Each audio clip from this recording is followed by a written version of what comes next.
नमस्कार शेतकरी बंधूंनो, स्वागत आहे तुमचं किशोर दामेदर यूट्यूब चॅनलला.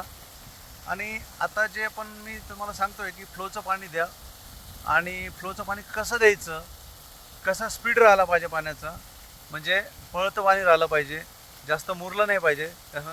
थंडी जास्त आहे, कालपासून थंडी कमी आहे ढगाळ वातावरणामुळे, पण तरी थंडी वाढत चालणार आहे. तर त्या हिशोबाने पाणी आपल्याला कसं द्यायचं आहे याचं एक उत्तम उदाहरण तुम्हाला इथं दाखवतो मी लाईव्ह. तर हे बघा, आता हे एक मोटर झाली, हे दुसरं पाणी, दुसरी मोटर, दोन मोटरचं एका वेळेस चाललं आहे.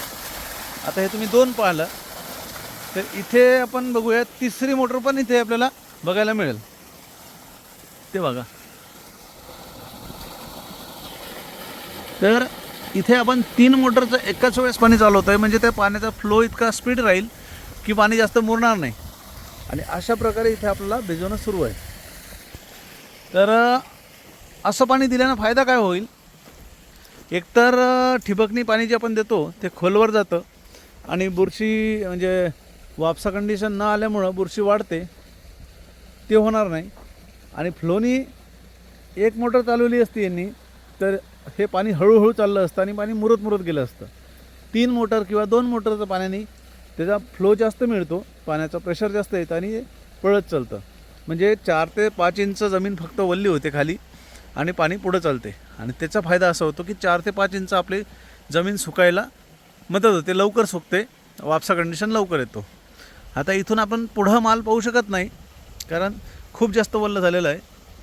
आणि जर तुम्ही इथं लांब बघितलं तर आपल्याला जाणवेल की सर्व झाडाला बांबू इथे बांधलेले आहे आणि माल अशा पद्धतीचा ओव्हरलोड माल आहे. त्याच्यानंतर थोडे तुम्हाला आता बघा कलरमध्ये चेंजेस यायला लागलेला आहे. तर याला कवडी येणे आपण असं म्हणतो, जो की आपल्याला यावर्षी नोव्हेंबर महिन्यामध्ये जाणवायला लागलं आहे. त्याचे कारण मी मागं सांगितलं तुम्हाला फोनवर, मागच्या व्हिडिओमध्ये. आताही सांगतो की जी मागच्या 10 दिवसात थंडी अचानक वाढली, अति पाऊस, आणि यावर्षी बागच आपल्याला फुटलेले आहे मे एंडिंग जून स्टार्टला. त्यामुळे इथे तुम्हाला कवडी बघायला मिळते. साईज 2 नंबर ते 1 नंबर, काही 3 नंबर अशी आहे. हे आपल्याला इथेच बघायला मिळेल. हे बघा, अशी साईज आहे. पण याच्यात जर कवडी पडत असेल तर घाबरण्यासारखं असं काही विशेष नाही. याचा इफेक्ट काय होणार फक्त की आपला 15 ते 20 डिसेंबरला हार्वेस्टिंगला माल येईल, सुरुवात होईल.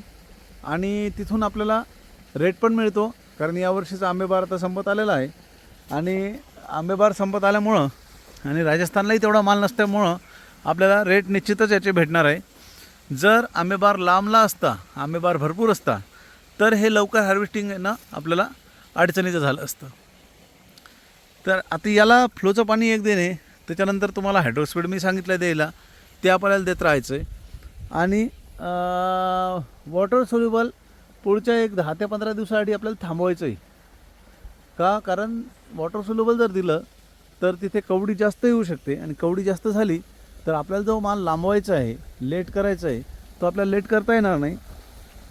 लेट करायचं म्हणजे आपल्या रेटमुळे लेट करायचा असतो, पण ओव्हरऑल कंडिशन बघता आपण एक 15 ते 20 जानेवारीला माल हार्वेस्टिंगला आणत असतो. आणि त्याच वेळेस आपल्याला जर आणायचं आहे तर आपल्याला खतं थोडे स्लो द्यायचे आणि स्लरीवर थोडा भर द्यायचा आहे. स्लरीमधलं काय, जे मटेरियल काय टाकायचं, स्लरी कशी सोडायची, हे मागील व्हिडिओमध्ये तुम्ही बघू शकता, ते मी सांगितलेले आहे. आणि इथून पुढं आपल्याला फक्त फ्लोचं पाणी, शक्यतोवर 90% फ्लोचंच पाणी द्यायचं. ठिबकनी फक्त खतं किंवा वॉटर सोल्युबल काही सोडायचं राहिलं, स्लरी सोडायची असली तरच द्यायचं आहे. बाकी स्लरी ठिबकनी कशी सोडायची ते पण माहिती मागे मी सांगितलेली आहे. कारण स्लरी ही घट्ट असते, घट्ट ठिबकनी कशी जाते ह्याच्या मागील व्हिडिओमध्ये जर तुम्ही बघितलं तर मला माहिती भेटेल. आणि अजून काही अडचणी तुम्हाला वाटल्यास तुमच्या बागेमध्ये माझ्याशी कॉन्टॅक्ट करा आणि आपली प्रायव्हेट कन्सल्टन्सी घेण्यासाठी संपर्क करा. धन्यवाद.